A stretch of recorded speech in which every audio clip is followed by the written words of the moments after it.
Hey everybody, tonight's video is called The Centurion Servant Healed, and tonight we continue our pass-through study or skip-through study of the Gospel according to Matthew, where we're going to be looking at Jesus healing the centurion's servant.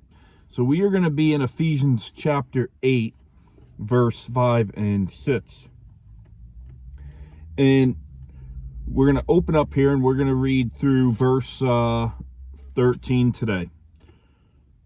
So verse 5 and 6 says, "Now when Jesus had entered Capernaum, a centurion came to him, pleading with him, saying, 'Lord, my servant is lying at home paralyzed, dreadfully tormented.'" And so a centurion, if you didn't know, was a military official or a military officer of the Roman army. And they commanded about 100 men. So in equivalent to today's military, you're looking at, maybe a very small battalion commander. And Luke, in his gospel, indicates that the centurion appealed to Jesus through intermediaries because of his own sense of unworthiness in Luke chapter 7. And Matthew makes no mention of the intermediaries. And Matthew also earlier told Jesus lived in Capernaum back in Matthew chapter 4, verse 13. And the centurions are mentioned at least 7 times, and they're usually presented as honorable good men in Scripture. And this centurion, under Roman law, had the right to kill his slave and was expected to do so if the slave became ill or injured to the point that he could no longer work. And he had an unusual attitude toward his slave. He didn't just make a casual request, but we see that he pleads with Jesus on behalf of his servant. Verse 7 through 9 says, "And Jesus said to him, 'I will come and heal him.' The centurion answered and said, 'Lord, I am not worthy that you should come under my roof, but only speak a word, and my servant will be healed. For I also am a man under authority, having soldiers under me. And I say to this one, go, and he goes, and to another, come, and he comes, and to my servant, do this, and he does it.'" So Jesus didn't hesitate to go to the centurion's house. And it was actually completely against Jewish custom for a Jew to enter a Gentile's house. Yet it wasn't against God's law. And John in his gospel spoke on that in John chapter 18, verse 28, where he says it would make the Jew ceremonially defiled. And the centurion, undoubtedly familiar with this law, felt unworthy of having Jesus suffer such a inconvenience for his sake. And we see that the centurion had faith enough to know that Jesus could heal by merely speaking a word. And the centurion understood that Jesus' healing power wasn't just some magic trick that required a magician's presence, but he knew that Jesus had true authority and could command things to be done and completed outside his immediate presence. And the centurion showed great faith in Jesus' word.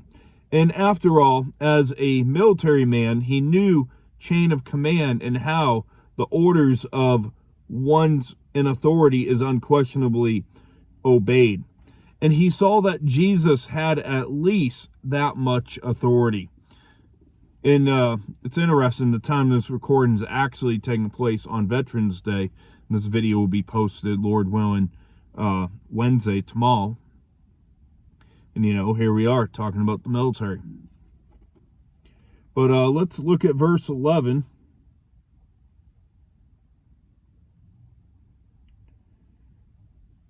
Did I read verse 10? I'm going to read verse 10 and 11. And here, verse 10, okay. So verse 10, when Jesus heard it, he marveled and said to those who followed, assuredly I say to you, I have not found such great faith, not even in Israel. So some of Jesus' own disciples didn't see things clearly, whereas the centurion understood Jesus' absolute authority.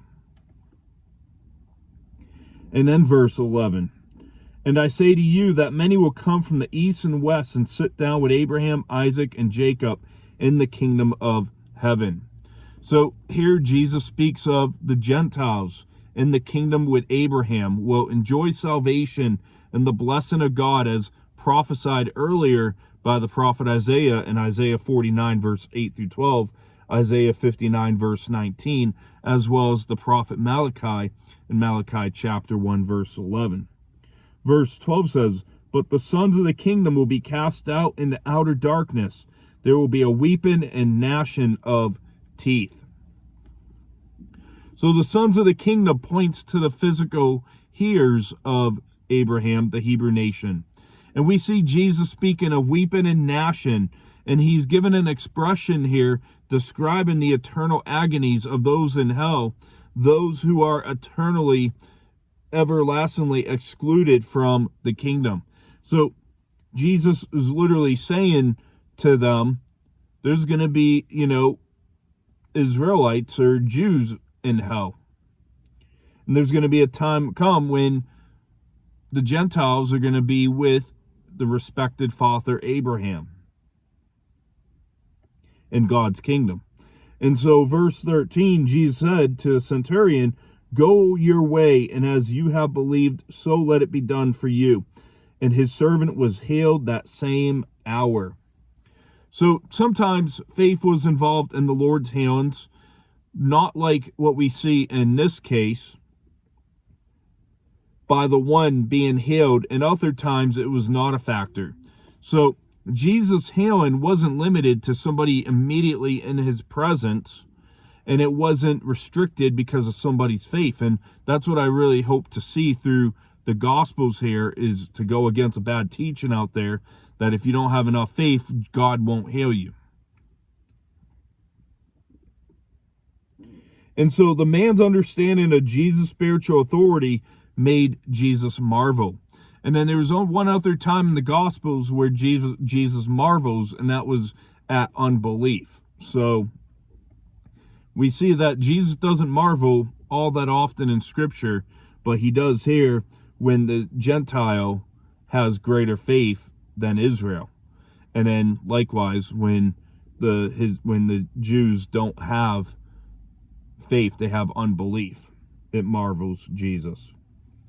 And one thing we should learn as we go through the Gospels is that Jesus wasn't afraid to speak on hell.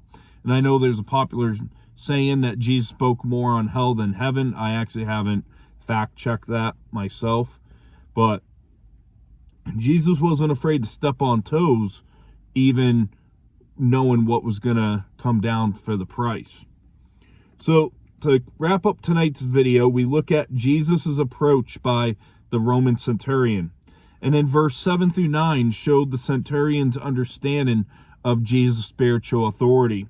And the section ended with Jesus Jesus praising the centurion's faith and hails his servant. And we see how the plan for the Gentiles will fall into place even at the end of Matthew's gospel, focused on the Great Commission.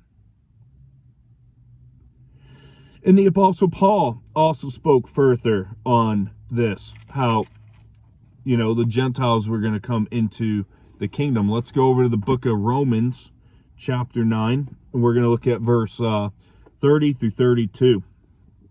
It says, what shall we say then? That Gentiles who did not pursue righteousness have attained to righteousness, even the righteousness of faith.